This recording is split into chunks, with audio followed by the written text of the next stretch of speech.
Good morning class 11th। आज हम पढ़ेंगे राजनीति विज्ञान पॉलिटिकल साइंस चैप्टर 2 का पार्ट 2 संविधान द्वारा प्रदत्त मौलिक अधिकार fundamental rights as granted by constitutions. तो जो हमारे जो मौलिक अधिकारों का विस्तृत विवरण है वो भाग 3 में दिया गया है। पहले हमारे भारतीय संविधान में 7 मौलिक अधिकार की व्यवस्था की गई थी, परंतु जिनमें संपत्ति के अधिकार को संविधान 44वें संशोधन में समाप्त कर दिया गया। जो हमारा संपत्ति का अधिकार है इसको जब 44वां संशोधन हुआ था भारतीय संविधान में तो उसे समाप्त कर दिया गया। तो अब हमारे 6 मौलिक अधिकार हैं। तो पहला है समता का अधिकार, यानी कि सभी को समानता का अधिकार है। और दूसरा है स्वतंत्रता का अधिकार, सभी अपने विचार और अपने स्वेच्छा से भारतवर्ष में कहीं भी भ्रमण कर सकते हैं, निवास स्थान बना सकते हैं, यानी कि सभी को स्वतंत्रता का अधिकार प्राप्त है। तीसरा है शोषण के विरुद्ध अधिकार। चौथा है धार्मिक स्वतंत्रता का अधिकार। और 5वां है सांस्कृतिक तथा शिक्षा संबंधित अधिकार। इनको हम अभी आगे डिटेल में पढ़ेंगे। और 6वां है संवैधानिक उपचारों का अधिकार। तो पहला हमारा समानता या समता का अधिकार। तो जो समानता का अधिकार किसी भी लोकतांत्रिक व्यवस्था का आधार स्तंभ होता है। जो लोकतांत्रिक होते हैं उसका आधार यही होता है समानता का अधिकार। जो भारतीय संविधान के अनुच्छेद 14 से अनुच्छेद 18 तक समानता के अधिकार का वर्णन किया गया है। तो पहला पॉइंट है हमारा कानून के समक्ष समानता और कानून का समान संरक्षण। कानून के समक्ष सभी को समानता का अधिकार है। ये नहीं कि कोई बड़ा अधिकारी है तो उसके लिए कानून अलग हो, और जो मतलब कोई छोटे पद पर है तो उसके लिए कानून अलग है, कोई प्राइवेट जॉब करता है तो उसके लिए कानून अलग है। ऐसा कुछ नहीं है, सभी के लिए कानून बराबर है। परंतु कुछ मतलब जैसे कि जो फ्रांस है जहाँ पर 2 श्रेणियों में कानून प्रचलित है, एक साधारण विधि और एक है प्रशासकीय विधि। जो साधारण लोगों पर अलग कानून लागू होता है और जो प्रशासनिक विधि है उसमें अलग कानून लागू होता है। तो इस अधिकार का निम्नलिखित प्रतिबंध है जो ये कानून है। राष्ट्रपति राज्यालय को उनके किसी कृत्य के लिए न्यायालय में जवाबदेह नहीं बनाया जा सकता। और दूसरा है राष्ट्रपति राज्यपाल के विरुद्ध उसके कार्यालय के दौरान कोई आपराधिक प्रक्रिया नहीं शुरू की जा सकती। ऐसा नहीं है कि कोई राष्ट्रपति है उसके विरुद्ध हम उसके कार्यालय में कोई दूसरी आपराधिक प्रक्रिया शुरू करने लगे, ऐसा इस पर प्रतिबंध है। और तीसरा है विदेशी राजनियों और कर्मचारियों पर भारत की विधियां लागू नहीं होंगी। जो विदेशी राजनीतिक और कर्मचारी हैं उन पर जो भारत की विधियां लागू नहीं होंगी। और दूसरा हमारा धर्म, जाति, नस्ल, जन्म स्थान के आधार पर भेद का निषेध। कोई भी हम किसी दूसरे जाति को पिछले मतलब उनमें भेदभाव नहीं कर सकते हैं, सबको समान नज़रों से देखना हमें। अनुच्छेद 15 के तहत उपयुक्त आधारों पर नागरिकों के मध्य राज्य द्वारा भेदभाव नहीं किया जाएगा, परंतु इसी अनुच्छेद में यह भी प्रावधानित है कि राज्य स्त्रियों, बच्चों तथा सामाजिक एवं शैक्षणिक दृष्टि से पिछड़े वर्गों के लिए विशेष प्रावधान कर सकता है। यानी कि उन्हें अच्छी मतलब जैसे कि पिछड़े वर्ग को फीस नहीं लगती है, स्कॉलरशिप मिलती है, ऐसे अलग से प्रावधान कर सकती है राज्य सरकार। तीसरा हमारा अस्पृश्यता की समाप्ति, मतलब छुआछूत को दूर करना। तो अनुच्छेद 17 के तहत अस्पृश्यता का निषेध करते हुए इसे दंडनीय अपराध घोषित किया गया। यदि हम छुआछूत को वो मानते हैं और इसे किसी को इस पर दंड दे देते हैं तो इस पर निषेध कर दिया गया और एक अपराध भी माना गया यदि अभी हमने ऐसा किया तो कि ये नीची कास्ट के ऐसे नहीं छूना, पानी नहीं भरने देना जो पहले होता था, पर अब ऐसा नहीं करना, और किया तो दंड अपराध घोषित होता है। और चौथा पॉइंट है हमारा उपाधियों का अंत। पहले है ना कुछ ऐसी उपाधियां दी जाती थी जिससे ऐसा लगता था कि जातियों के बीच में भेदभाव हुआ जा रहा है। जैसे उपाधियों के नाम थे राय बहादुर, साहब, ऐसी उपाधियां दी जाती थी जिससे जातियों में भेदभाव होता था। अब हम इसमें पढ़ेंगे। अनुच्छेद 18 में यह प्रावधानित किया गया है कि सेना अथवा विद्या संबंधित उपाधियों को छोड़कर राज्य अन्य कोई उपाधि प्रदान नहीं करेगा। जो सेना अथवा विद्या संबंधित उपाधियां हैं उनको छोड़कर कोई और उपाधि प्रदान नहीं की जाएगी। अनुच्छेद 18 में यह भी यानी कि जैसे जो यदि कोई सेना है तो उसमें उपाधि हम दे सकते हैं, और कोई विद्या संबंधित कोई उपाधि है तो हम उसे प्रदान कर सकते हैं। उसके अलावा कोई दूसरी उपाधि नहीं दी जा सकती, जैसे ठाकुर होने की उपाधि दे दी है, कुछ और होने की उपाधि दे दी है, तो ऐसा नहीं कर सकते हम। तो अनुच्छेद 18 में यह भी प्रावधानित है कि कोई भी व्यक्ति राष्ट्रपति की अनुमति के बिना कोई विदेशी उपाधि ग्रहण नहीं करेगा। हम अपने राष्ट्रपति के अनुमति के बिना कोई विदेशी उपाधि ग्रहण नहीं कर सकते, ऐसा भी प्रावधान है इसमें। ब्रिटिश काल में प्रदत्त सर, राय बहादुर, राय साहब आदि की उपाधियां भारत में ऊंच नीच का भाव पैदा करती थी। इसी कारण संविधान द्वारा इन उपाधियों का अंत कर दिया गया है। इन उपाधियों से ऊंच नीच की भावना पैदा होती थी, इसलिए इन उपाधियों का अंत कर दिया। दूसरा है हमारा स्वतंत्रता का अधिकार। भारतीय संविधान के अनुच्छेद 19 से 21 तक स्वतंत्रता के अधिकार का वर्णन किया जाता है। इसमें मूलभूत स्वतंत्रताएं कौन कौन सी हमारी? संविधान का अनुच्छेद 19 नागरिकों को प्रदत्त मूल स्वतंत्रताओं से संबंधित है। अनुच्छेद 19 नागरिकों के लिए 6 मूलभूत स्वतंत्रताओं की चर्चा करता है। कौन कौन सी? विचार और अभिव्यक्ति की स्वतंत्रता, हम अपने विचारों की स्वतंत्रता, हम अपने मन में कैसे भी विचार रख सकते हैं, अपने विचारों को रख सकते हैं दूसरों के सामने, इसकी ये हमें पूर्ण रूप से स्वतंत्र है। अस्त्र शस्त्र रहित एवं शांतिपूर्ण सम्मेलन करने की स्वतंत्रता, हम शांतिपूर्ण सम्मेलन कर सकते हैं, इसकी हमें स्वतंत्रता प्राप्त है। समुदाय एवं संघ बनाने की स्वतंत्रता, हम अपनी मर्जी से अपना समुदाय व संघ बना सकते हैं, इसकी हमें स्वतंत्रता प्राप्त है। भारत के किसी भाग में निर्बाध भ्रमण की स्वतंत्रता, हम भारत के किसी भी भाग में घूम सकते हैं हमारी मर्जी से। भारत के किसी भाग में निवास की स्वतंत्रता, हम भारत में किसी भी स्थान पर रह सकते हैं, उसकी स्वतंत्रता हमें प्राप्त है। और छठा है व्यवसाय की स्वतंत्रता, हम अपनी मर्जी से अपना व्यवसाय चुन सकते हैं। उपरोक्त सभी स्वतंत्रताएं पर निश्चित प्रतिबंध आरोपित किए गए हैं। कुछ इन पर प्रतिबंध भी ये कि नहीं कि हम अगर भारत के किसी भी भाग में घूम सकते हैं तो हम फ्री में घूमे जा रहे हैं, कुछ प्रतिबंध भी है इन पर। और उसमें हमारा है अपराध सिद्धि के संदर्भ में स्वतंत्रता। अनुच्छेद 20 के अंतर्गत अपराध की दोष सिद्धि के संदर्भ में प्रावधान किए गए हैं। इसके अनुसार किसी व्यक्ति को तब तक अपराधी नहीं ठहराया जा सकता जब तक उसने अपराध करने के समय लागू किसी विधि का उल्लंघन न किया हो। मतलब जब जैसे आज से ये अपराध लागू होता है कि यदि कोई ऐसा करेगा, कोई किसी को छुआछूत के लिए वो करता है, दंडित करता है, तो उसे अपराध दिया जाएगा। तो ये आज से लागू हुआ है, तो ऐसा नहीं कि उसने कभी पहले किया हो तो अब भी उसको दंड होगा, नहीं, ऐसा नहीं होगा। अपराध करने की तिथि के बाद यदि वो ऐसा कुछ करता है तो उसे दंड अवश्य होगा। उसके बाद एक अपराध के लिए किसी को एक ही बार दंडित किया जा सकता है। यदि किसी ने अपराध किया तो उसको एक ही बार हम दंडित कर सकते हैं, तथा किसी व्यक्ति को अपने ही विरुद्ध गवाही देने के लिए बाध्य नहीं किया जा सकता। और तीसरा पॉइंट है हमारा जीवन और व्यक्तिगत स्वतंत्रता का अधिकार। अनुच्छेद 21 के तहत प्रत्येक व्यक्ति को जीवन और व्यक्तिगत स्वतंत्रता का अधिकार प्राप्त किया गया है।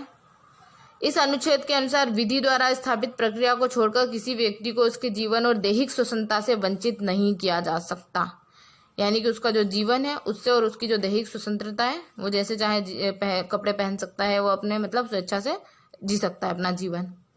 गिरफ्तारी एवं बंदीकरण के विरुद्ध सुरक्षा।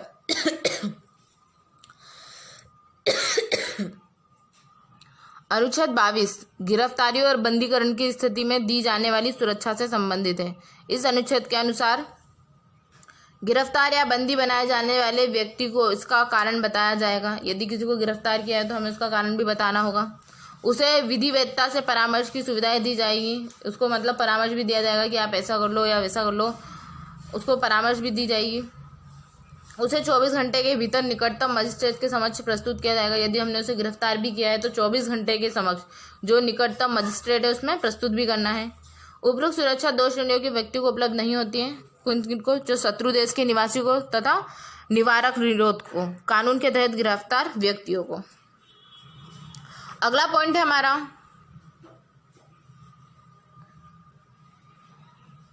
धार्मिक स्वतंत्रता का शोषण के विरुद्ध अधिकार। तो मनुष्य के क्रय विक्रय का निषेध, जैसा मैंने अभी बताया था। अनुच्छेद 23 द्वारा मनुष्य के क्रय विक्रय को निषिद्ध कर दिया गया है और इसी व्यवस्था के उल्लंघन को दंडनीय अपराध घोषित कर दिया गया है। बेगार का निषेध, इसी अनुच्छेद द्वारा बाल श्रम का निषेध कर दिया गया है। और बाल श्रम का निषेध अनुच्छेद 24 के अंतर्गत 14 वर्ष से कम आयु वाले बच्चों को कारखानों, खानों तथा किसी जोखिम भरे काम से में भर्ती नहीं कर सकते, यानी कि हम उनको वो काम नहीं दे सकते। चौथा पॉइंट है हमारा धार्मिक स्वतंत्रता का अधिकार। तो भारतीय संविधान के अनुच्छेद 25 से 28 तक धार्मिक स्वतंत्रता के अधिकार की चर्चा की गई है। यह अनुच्छेद भारतीय धर्मनिरपेक्षता का आधार माने जाते हैं। तो पहला पॉइंट है अंतकरण, धर्म पालन और प्रचार की स्वतंत्रता। अनुच्छेद 25 के तहत हर व्यक्ति को सार्वजनिक स्वास्थ्य, सदाचार और लोक व्यवस्था के अधीन रहते हुए अंतकरण, धर्म का पालन करने और उनका प्रचार प्रसार करने की स्वतंत्रता प्राप्त है। वे अपने हिसाब से अपने धर्म का प्रचार प्रसार कर सकते हैं, उसकी स्वतंत्रता उन्हें प्राप्त है। हमारा अगला पॉइंट है धार्मिक मामलों के प्रबंध की स्वतंत्रता।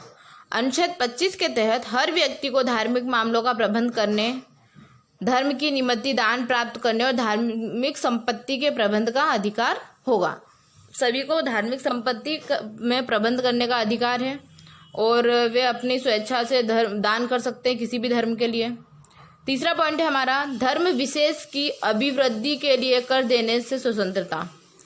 अनुच्छेद 27 में यह प्रावधानित है कि किसी धर्म विशेष के प्रचार प्रसार के लिए राज्य द्वारा अपने नागरिकों को चंदा देने के लिए बाध्य नहीं किया जाएगा, कि किसी भी राज्य द्वारा नागरिकों को चंदा देने के लिए किसी भी धर्म के लिए बाध्य नहीं किया जा सकता, यानी कि उन्हें जबरदस्ती नहीं की जा सकती है कि आपको चंदा देना ही है। चौथा पॉइंट है हमारा, शैक्षणिक संस्थाओं में धार्मिक शिक्षा प्रदान करने से स्वतंत्रता। अनुच्छेद 28 के तहत राजकीय निधि से संचालित किसी भी शैक्षणिक संस्था में किसी धर्म विशेष की शिक्षा नहीं दी जाएगी, यानी कि किसी विशेष धर्म की शिक्षा नहीं दी जा सकती है और न किसी को धार्मिक शिक्षा ग्रहण करने के लिए बाध्य किया जाएगा। किसी को कोई धार्मिक शिक्षा यानी कि कोई यानी कि जो तहजीब दी जाती है, जो धर्म को लेकर जो शिक्षा दी जाती है, इस पर कोई जबरदस्ती नहीं किया जा सकता और कोई विशेष धर्म को लेकर हम शिक्षा नहीं दे सकते बच्चों को। पांचवा पॉइंट है हमारा, सांस्कृतिक एवं शिक्षा संबंधित अधिकार। तो अनुच्छेद 29 और 30 नागरिकों को विशेष रूप से अल्पसंख्यकों के सांस्कृतिक और शिक्षा संबंधित अधिकार से सम्मिलित है। अल्पसंख्यकों को यानी कि अल्पसंख्यक वर्गों को अपनी भाषा, लिपि और संस्कृति को सुरक्षित रखने का अधिकार है। अनुच्छेद 29 के अंतर्गत प्रत्येक नागरिक, विशेषतः अल्पसंख्यक वर्ग, को अपनी भाषा, लिपि और संस्कृति को सुरक्षित रखने का पूरा अधिकार प्राप्त है। इसके अतिरिक्त राज्य की सहायता से पूर्ण या आंशिक रूप से संचालित शैक्षणिक संस्थाओं में प्रवेश में भाषा, धर्म, जाति, वंश, लिंग आदि के आधार पर कोई विभेद नहीं किया जाएगा। दूसरा पॉइंट है हमारा, अल्पसंख्यकों को शिक्षण संस्थाओं की स्थापना एवं उनके संचालन का अधिकार है। अनुच्छेद 30 के तहत धर्म या भाषा पर आधारित अल्पसंख्यक वर्गों को अपनी रुचि की शिक्षण संस्थाएं स्थापित करने तथा उनका प्रशासन का अधिकार होगा। यह भी प्रावधानित है कि शैक्षणिक संस्थाओं को अनुदान देने में राज्य इस आधार पर कोई विभेद नहीं करेगा कि वे धर्म या भाषा पर आधारित किसी अल्पसंख्यक वर्ग की है। और छठवां पॉइंट है हमारा, संवैधानिक उपचारों का अधिकार। तो जितने भी संविधान हमारे इसमें लागू हुए हैं उनको मतलब जो अधिकार प्राप्त हुए हैं उनका भलीभांति लागू किया जाना तथा यह अनुच्छेद 32 को स्थान दिया गया है। अच्छा, इस उद्देश्य से संविधान में अनुच्छेद 32 को स्थान दिया गया है। किस उद्देश्य से कि जो अधिकार जो लागू किए वो अच्छे से भलीभांति लागू भी हो रहे हैं कि नहीं, इसलिए अनुच्छेद 32 को इसमें स्थान प्राप्त किया गया है। इस उद्देश्य से संविधान में डॉक्टर आम्बेडकर ने इस अनुच्छेद को संविधान की आत्मा कहा है। इस अनुच्छेद में यह प्रावधानित है कि यदि नागरिकों के किसी मौलिक अधिकार का उल्लंघन होता है, चाहे किसी व्यक्ति या संस्था या राज्य द्वारा, तो उसे सर्वोच्च न्यायालय की शरण ले सकते हैं। यदि किसी भी अधिकार का उल्लंघन होता है किसी नागरिक द्वारा या किसी व्यक्ति द्वारा, संस्था द्वारा, राज्य द्वारा, तो हम सर्वोच्च न्यायालय की शरण ले सकते हैं, यानी कि अपना जो प्रस्ताव है वो सर्वोच्च न्यायालय में रख सकते हैं। पहला पॉइंट हमारा, बंदी प्रत्यक्षीकरण। यह लेख व्यक्तिक स्वतंत्रता का आधार माना जाता है। इसके द्वारा न्यायालय बंदी बनाए गए व्यक्ति को अपने सम्मुख प्रस्तुत करने का निर्देश देता है ताकि यह सुनिश्चित किया जा सके कि उसे बंदी बनाए जाने का समुचित कारण क्या है, और यह समुचित कारण नहीं है तो न्यायालय उसे रिहा करने का आदेश दे देता है। और दूसरा है परमादेश। यह लेख न्यायालय द्वारा तब जारी किया जाता है जब किसी सार्वजनिक या अर्ध सार्वजनिक वैधानिक इकाई द्वारा अपने सार्वजनिक कर्तव्यों का निर्वहन न किया जा रहा हो। जो उसके मतलब कर्तव्य है, सार्वजनिक कर्तव्य, तो उसका पालन नहीं किया जा रहा हो, तो इस प्रकार का आदेश न केवल व्यक्ति और संस्था वरन सरकार एवं न्यायालय के विरुद्ध भी दिया जा सकता है। कौन सा? परमादेश वाला आदेश। और आगे है हमारा प्रतिषेध। प्रतिषेध का लेख उच्चतम या उच्च न्यायालय द्वारा अपने अधीनस्थ न्यायालयों को जारी किया जाता है। इसका उद्देश्य अधीनस्थ न्यायालय को वह कार्य करने से रोकना है जो उसके क्षेत्राधिकार से बाहर है। यानी कि कोई ऐसा कार्य यदि कर रहे हो कि जो उसके क्षेत्राधिकार से बाहर है, तो उच्च न्यायालय या उच्चतम या उच्च न्यायालय द्वारा अधीनस्थ न्यायालय को जारी किया जाता है। यानी कि उनसे छोटे वर्ग वालों को, जो उनसे छोटी पोस्ट पर रहते हैं, उनको। चौथा पॉइंट है हमारा उत्प्रेषण। यह लेख भी उच्चतम या उच्च न्यायालय द्वारा अपने अधीनस्थ न्यायालय को जारी किया जाता है। प्रतिषेध और उत्प्रेषण के लेख में यह अंतर है कि जहां प्रतिषेध का लेख उस समय जारी किया जाता है जब न्यायिक प्रक्रिया चल रही हो, वहीं उत्प्रेषण का लेख उस समय जारी किया जाता है जब संबंधित मामले में पहले ही निर्णय हो चुका हो। और लास्ट पॉइंट है हमारा अधिकार प्रश्न। तो यह लेख न्यायालय द्वारा उस सार्वजनिक पदाधिकारी के विरुद्ध जारी किया जाता है जो मतलब यानी कि जो किसी धोखाधड़ी करके जिसने कोई सार्वजनिक पद ग्रहण कर लिया हो अवैध रूप से, और यदि न्यायालय इस निष्कर्ष पर पहुंचता है कि उसका दावा पूर्णतः अवैधानिक है तो उसे अपदस्थ कर देता है। शर्त यह है कि वह पद सार्वजनिक होना चाहिए और संविधान या विधि द्वारा सृजित होना चाहिए। कि यदि हमने धोखाधड़ी से कोई पद ले लिया है तो उसको उस पद से निकाल दिया जाता है, यदि अगर वो सार्वजनिक पद हो तो। धन्यवाद। आगे का हम अगली कक्षा में पढ़ेंगे मौलिक अधिकारों में संशोधन का प्रश्न।